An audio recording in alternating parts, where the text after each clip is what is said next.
our 520 pounds ice maker. First off, the overall dimensions. Left to right, we have at least 21 3/4 inches. A depth of 17.5 inches. Height to the top of the head of the ice maker, we have at least 66 3/4 inches. And height for the actual ice maker will be 25 3/4 inches. Ice maker bin would include the scoop, along with a hook where you can hang the scooper, plastic hoses, along with the necessary components required and necessary to install this ice maker machine. Please note that this entire ice maker is covered in film, so when you remove the film, beneath will be stainless steel. So the ice maker bin, along with the head, can be removed with the film covering it, and exposed will be the stainless steel exterior.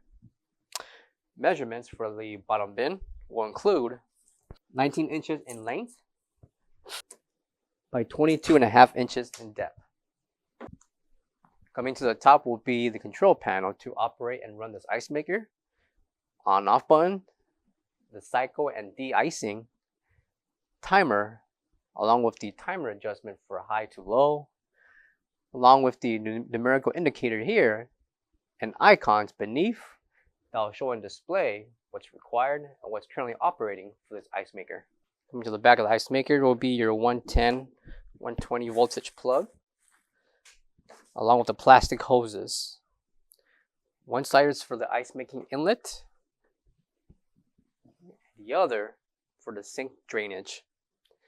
So 110, 120 voltage plug along with the ice making inlet and the drain hoses.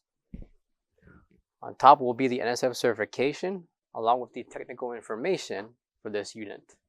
For all questions, give us a call or visit our website coolerdepotUSA.com for more information on this product.